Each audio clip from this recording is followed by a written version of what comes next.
Fire Emblem Awakening is a very special game for me. It's one I've spent hundreds of hours on. I replayed it so many times, and as the first game I played in the series, it's the one that made me into one of Fire Emblem's biggest fans. And haters. Because of that, I have a tiny bias towards its characters. They were the first army I came to know, after all. Which is funny, because without it, I don't think I will care too much about them. The Shepherds is one of the most, oh yeah, they exist, cast of characters in the series, and it's not like they're terrible or annoying, it's just... Other games have rosters that I prefer more, but to be fair, I still think the Shepherds are nice, and when there's a character I really like, man, I really love them! So, what rules do we have? No main characters, mainly because I already have a video where I talk about them, so long story short, I like Chrome, and I adore Robin. We're talking about S tier, one of my favorite characters in the entire series. That way they won't be taking the spot that belongs to other characters, and besides, we keep the video a little bit more diverse. So, shall we get started? Let's open up this list with a character that has me very mixed. Henry. I like him, but I also kinda don't. Henry is a character that by all accounts I should despise with my whole being. He's someone who constantly talks about killing, gruesome stuff, and never takes anything seriously. An edgelord, if you will. But the thing is, Henry is genuinely damn funny, like, whether it be in combat or during supports, every single line of dialogue he says always gets me. He can make the stupidest pun out of thin air and I'll end up laughing. Henry constantly talking about blood and killing people should be tiring, but it's not like Betty, who is an unlikable bratty psychopath, or Reina, who tries so hard to make gruesome stuff sound poetic. Henry is simply funny, and that's all there is to him. Combat-wise, he's consistently a great unit. What stood out for me the most is how easy it is for him to get constant critical hits. Give him a Ruin Book and you'll see him one-shot enemies without fail. So alright, it's clear that Henry is very funny and very strong. Then why did I say I also don't like him? Well, I'm gonna be honest with you. I can't stand his voice at all nowadays, it's so awful! And it pisses me off so much because it's not like he got a different voice actor or anything. Bryce Papenbrook has been voicing him since 2013 and is still going on to this day. But since Fire Emblem Heroes in 2017, he gave Henry a different tone that completely changed my perception of the character. Like, if you compare them side by side, it's super obvious. In Awakening, he sounded sarcastic and funny. Some death! I'm gonna kill you! Special delivery! In Heroes, he just sounds like an obnoxious child who tries way too hard to be taken seriously. Just listen to this. Here, have some death! Ooh, this'll hurt! Special delivery! Be honest with me, am I exaggerating? Maybe, but it still matters to me. It sucks because Henry's voice was perfect in Awakening, and by making him sound like this in Heroes, they ruined one of my favorite characters in this game. But hey, at least Henry's still amazing whenever I replay Awakening, and he's still good enough to make it to this top 10. For some reason in Fire Emblem, it's really hard for me to care about second generation characters. There's not much I can say about the children in genealogy. You probably already know how I feel about Fate's kids, and in Awakening, there's also not that many I genuinely care for. But at least it still has a few standouts I really like, and one of those is Owen, the son of Lisa. I've always been a fan of characters who act over the top, kinda like superheroes, and Owen is no exception. He's a guy who will put up a spectacle no matter what, doing theatrics in normal conversations, going as far as giving names to every single one of his weapons and special attacks, with many of them being references to past Fire Emblem titles. It's so cool! Still, even with his colorful personality, Owen is very capable of toning down his theatrics just so he can lend some support to his friends. So even though he might seem like a huge idiot, he's actually very clever and kind. If you recruit Owen, you get a Myrmidon whose mother's growths capitalize on his class's strengths. He has high skill and speed, so no matter if you choose to turn him into a swordmaster or an assassin, he is bound to pull off critical hits every 5 seconds. Not to mention, he can potentially inherit Gale Force from Lisa.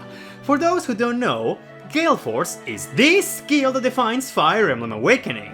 If you manage to defeat an enemy, you can take one more action per turn. It's insanely broken!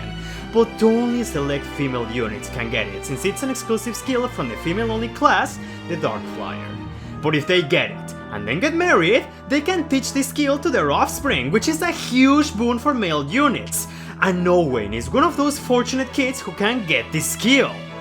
One more thing I really like about Owen is his voice actor, Kaiji Tang. This was the first time I ever heard his performance, and I instantly became a huge fan of his voice. He just really has that energy, friendliness, and even the stupidity that defines this character. When I saw him voice Ichiban Kasuga in the English dub of Yakuza Like a Dragon, I thought he was the perfect fit, because he already proved himself through Owen. If I had to complain about something though, I really don't like what they did to him in Fates. Turning him into a terrible dark mage and doubling down on his theatrics made him fall off my favor really hard. He's still funny, and he still has many positive qualities, but yeah, if I had to choose, I definitely prefer him in Awakening way more. Still, at the end of the day, I really like Owen. He's a very funny guy. Cherche. What's there not to love about her? Incredible design? Check. Wyvern Rider, one of my favorite classes in all of Fire Emblem? Check. Incredibly lovable and fun personality? Check. What is so cool about Cherche is how she subverts your expectations. At base, she may seem like a regular housekeeper. She's good at cooking, sewing, and cleaning, qualities that this franchise tends to reserve for characters such as healers. And Cherche, for the most part, tends to be very calm and polite. That is, unless you genuinely annoy her, and that's what makes her so fun. How much terror she can inflict on other characters just by smiling. She's also extremely fond of her Wyvern Minerva, which tends to be relevant in most of her supports. It's so nice to see how much fondness they both have for each other. And on top of that, Cherche has some tastes that many may consider weird, such as finding bugs and even monsters adorable, which I think it's very cute of her. As mentioned, Cherche is a Wyvern Rider, which again, is one of my favorite classes, period. And she has all the right qualities that make me love the class so much. She's basically a flying tank that can take hits, hit hard, has incredible mobility, and can support her allies in multiple ways. Once again, there's not a single thing I dislike about Cherche. She's strong and very likable. Oh, and can we talk about how her Wyvern Minerva is named after Shadow Dragon's Minerva, the first playable Wyvern Rider in the series? It's just a nice reference that I've always liked. Do you guys think this counts as cheating? Because technically speaking, this is an Arcania character. And yes, I'm talking about Tiki, the Divine Dragon. Honestly, if you talk about young Tiki and adult Tiki, I like to consider them as two separate entities, and for good reason. Awakening takes place 2000 years after the events of the Arcania series. Therefore, Tiki has grown and matured a lot in that time, and that's exactly what I like so much about her. Adult Tiki is more calm, wise, and serene than her younger counterpart. Even so, sometimes she lets out some childish attributes, such as referring to Lucina as Marmor since she reminds her of Marth, which is both cute but also pretty tragic. This is a Tiki that has already seen all of her friends die, but remains here both to honor their memory and to protect the future they fought so hard to get. Despite that, she still wishes to continue to form bonds with humans, even if she's well aware that eventually all of the shepherds will die and leave her alone once again, as she prefers going through the process of loss than having no relationships at all. It's genuinely sad, not gonna lie. Combat-wise, okay, this might seem ironic, but I don't tend to take Tiki to the endgame very often, and not because she sucks, oh no, on the contrary. She's a Manaketh, a very good class that lets her transform into a dragon, and her reclass options can grant her awesome skills to complement her. But there's a reason as to why I don't use Tiki as religiously as other units. And that's her lack of supports. She only gets 5, potentially 6 in the entire game, and they're relegated to characters that I rarely ever use in this game. Anna, Sayri, Na, at least she has Lucina and Robin, which I really like, but yeah, I think you get my point. Even so, Tiki still has so many positives that it gives her the 7th spot on this list. The next character may be considered overrated by some of you, but if I am honest, I think she has earned the popularity she gets. Cordelia, a Pegasus rider with a natural talent for many things, which may sometimes paint her as arrogant. But the truth is, Cordelia actually has a low self-esteem and tends to undermine her own strengths. She's a perfectionist to a fault, which is both an asset and a detriment. She's amazing at helping others in the army, but sometimes she overworks herself to the point of exhaustion. The reason as to why she is so harsh and strict on herself is because the death of her previous platoon weighs heavily on her mind. It wasn't until she lost them that she realized how much they truly believe in her. This last point is something that is explored even further in her support with Robin, which I just wanna say, this is one of my favorite supports in the entire game. It's so good and I'm damn serious. Give it a read someday. It was this conversation that elevated both her and Robin even further. In terms of gameplay, Cordelia is the second flyer you acquire in the game, and compared to Sumiya, an amazing flyer, Cordelia doesn't fall behind by a lot. She has more well-rounded stats, but that's barely an issue when her class, the Pegasus Rider, is already solid on its own. All you have to do is to promote Cordelia to a Dark Flyer, get her Gale Force, and then reclass her to a Falcon Knight, and there you go! An excellent unit with amazing combat prowess and incredible support to her allies that can easily make it to the endgame. I can sorta understand why some people may consider Cordelia overrated. There's her perfectionist personality. Her unrequited love for Chrome can get a bit old pretty fast, and not to mention the way she's been overly represented outside of Awakening.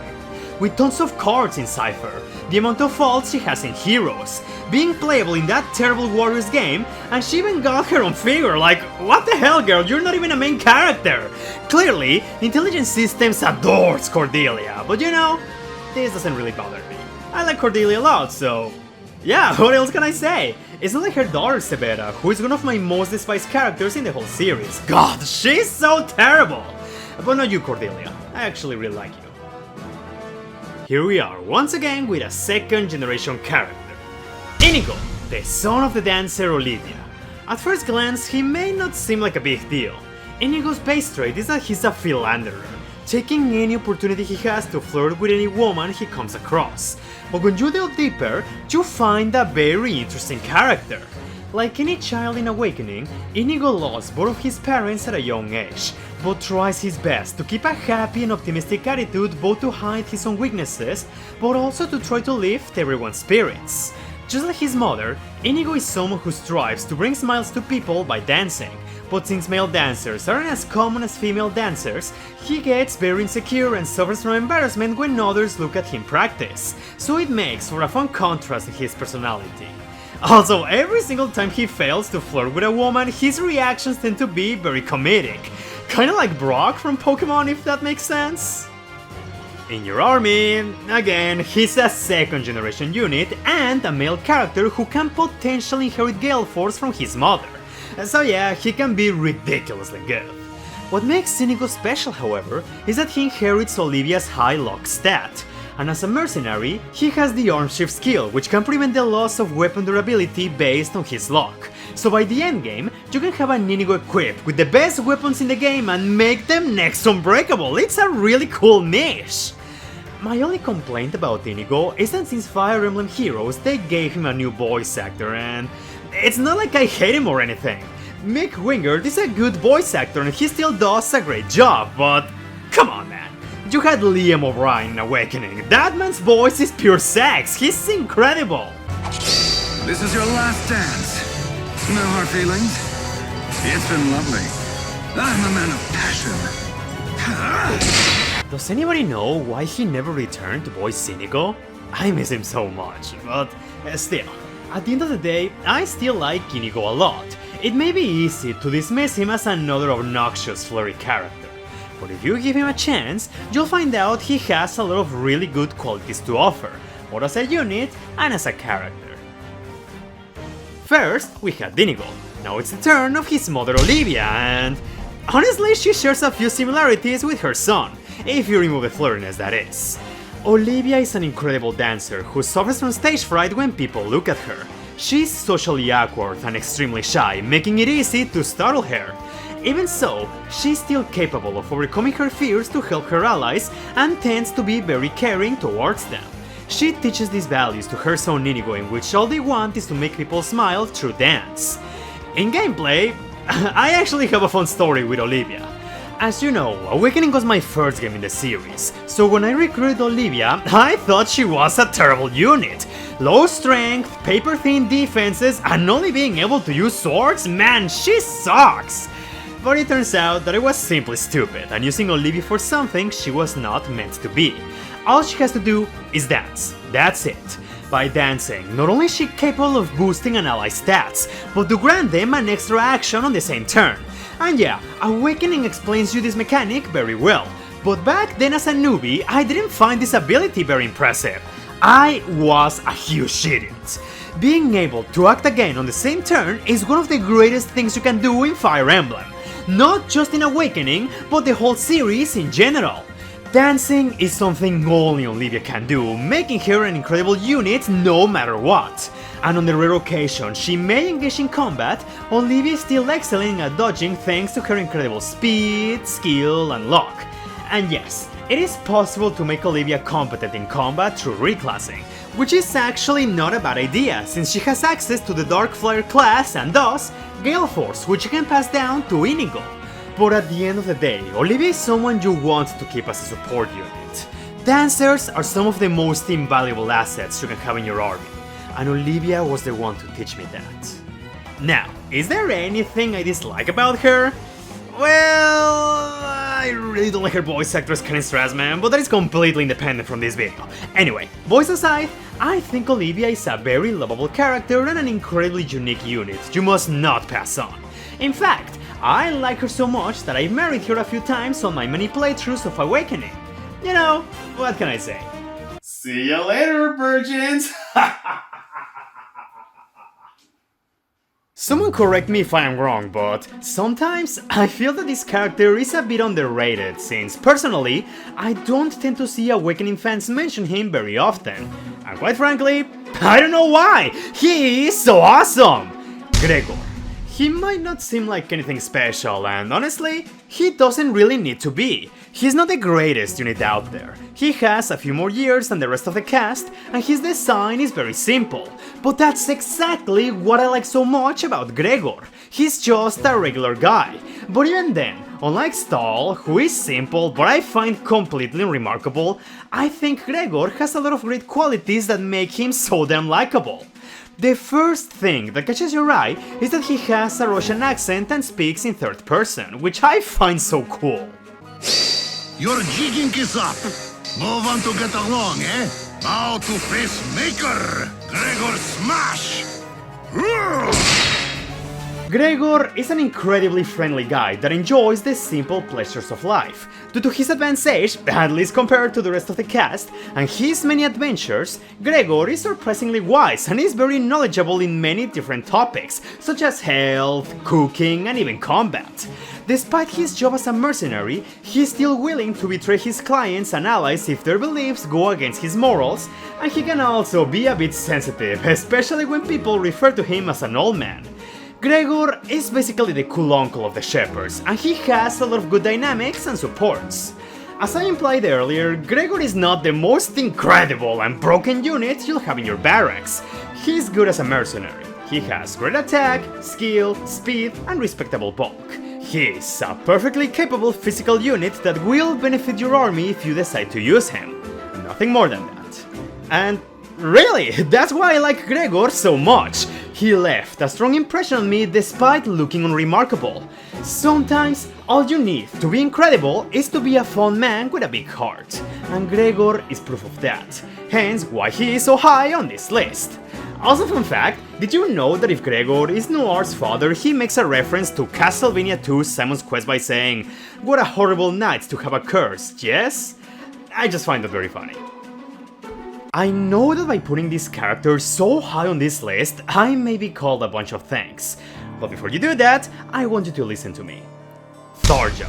This is a character that has taken me through a roller coaster of emotions. When I first played Awakening, I love her. Maybe not for the right reasons, but I love her. but sometime after that, I genuinely despised this character. I even recall that in the early years of Heroes, I will get mad if I summon her or by seeing her get a lot of votes in Choose Your Legends. But now I can tell you, Tharja is genuinely one of my favorite characters in Awakening. So let me explain how this happened. Let's get something out of the way. Tharja is not a good person. She's selfish, manipulative, and very unfriendly. She's someone who didn't hesitate to betray her own country to save her own skin. And the only reason she stays with the Shepherds is because she grew obsessed with Robin to the point of stalking them day and night. She only approaches allies out of self-interest and can even use her own daughter as a guinea pig for her experiments. Tharja goes against everything that Awakening stands for and yet ends up becoming a very fascinating character. Despite the way she is and the bad things she does, Tharja still has a set of morals and boundaries she wouldn't cross, constantly expressing disgust at King Gangrel for the way in which he treats his own subjects and attacks Elise.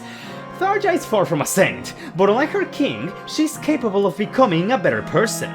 Even though Robin is her main reason for staying with the Shepherds, she still cares for her allies in her own unique way, and can develop meaningful bonds with them, and there's many supports that show you that.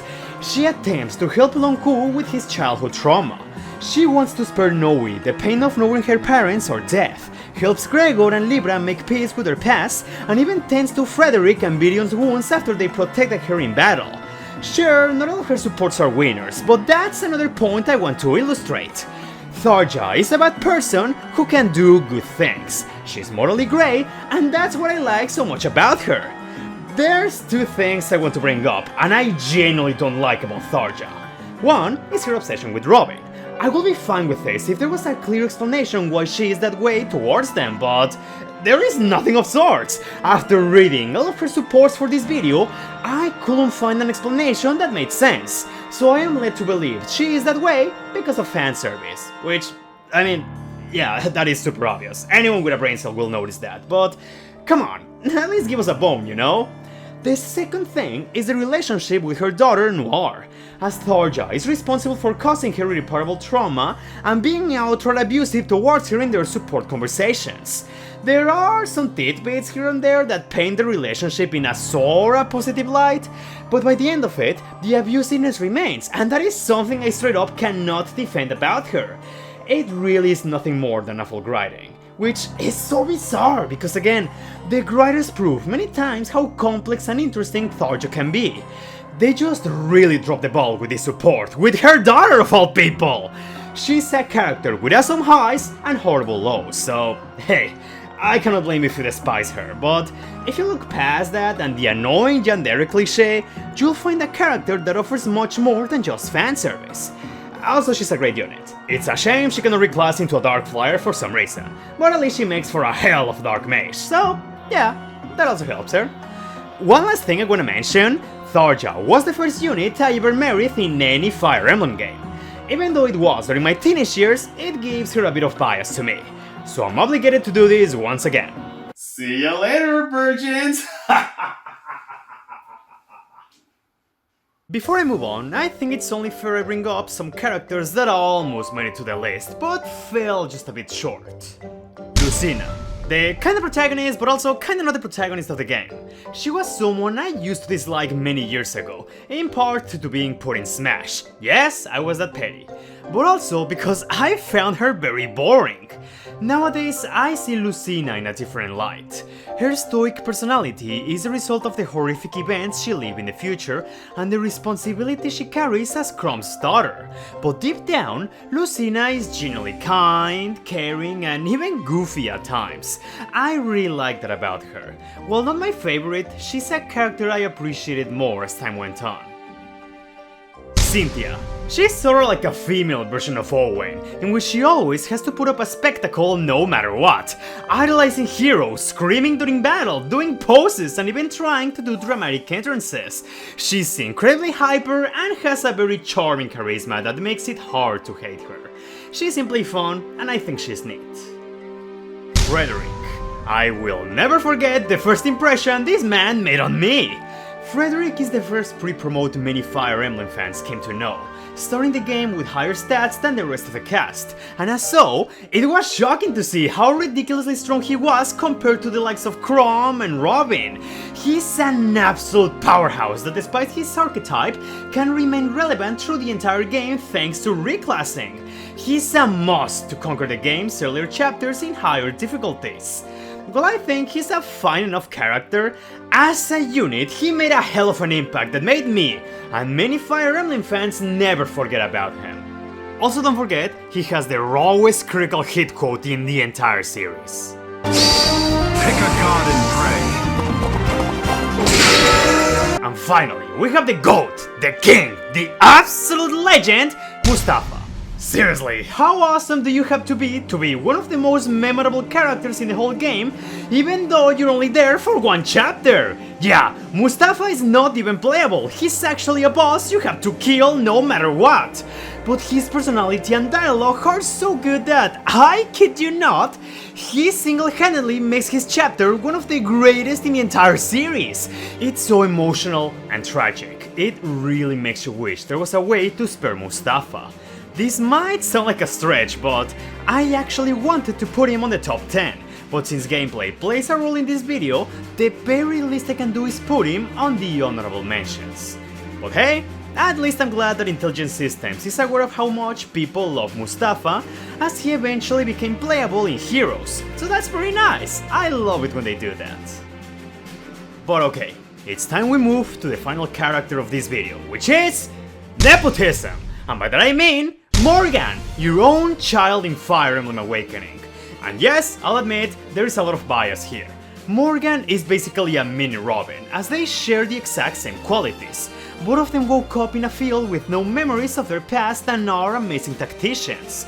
Morgan idolizes Robin, and since they're your child, I feel that makes the player form a special connection with them.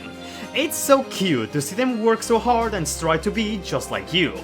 There's this very cute dynamic in which Morgan attempts to outwit you in every single turn, but Robin manages to see through every single one of their tactics.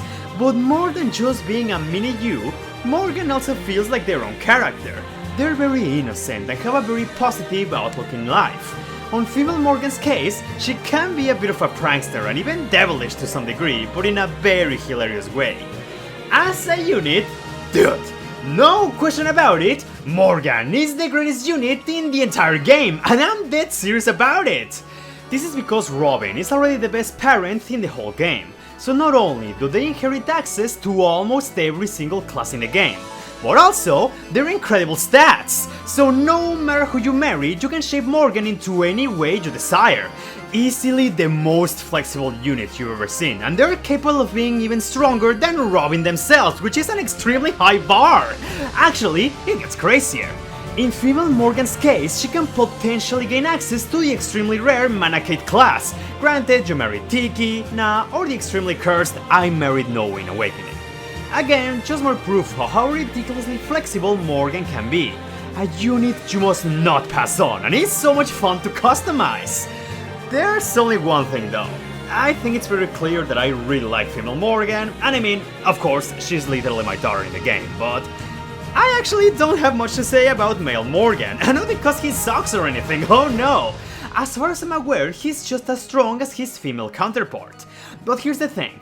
In my multiple playthroughs of Awakening, I've never once played the game as female Robin, therefore making it impossible to recruit male Morgan. So I've been missing on some support conversations exclusive to him. So I'm actually curious, is he too different from female Morgan personality-wise? I would really like to know, so please let me know in the comments. Regardless of that, Morgan is easily, without a shadow of doubt, my favorite character in Fire Emblem Awakening. Besides Robin, she's really cool and charming, is ridiculously strong, and of course, seeing your own child single-handedly decimate entire armies gives you a unique sense of pride that no other unit can give you. It's so nice. Fire Emblem Awakening is such a strange game because I think the story's fine, I think that most characters are just okay, has some of the worst maps in the entire series, and difficulty-wise, it's an absolute unbalanced mess. Yet, it's still a game that I hold in high regards, and there's clearly some bias from my part, but is that really a terrible thing? I mean, the game still made me fall in love with it many years ago, and I still thoroughly enjoy it to this day. It's the game that made me into the Fire Emblem fan that I am today. Whether that's a good or a bad thing, I'll let you decide, but at least for me, I think it was a very good thing. A very wild ride, if I say so myself. But anyway, now it's your turn. Who are your favorite characters in Fire Emblem Awakening? Is there a spot you disagree with? Please let me know in the comments, and while you're at it, thank you so much for your time. I really hope you enjoyed the video, and if you want to support the channel, you can do so by liking, sharing, commenting, subscribing, and Patreon. Anything really helps me so much. Have a wonderful day, and take care! I'll see you next time!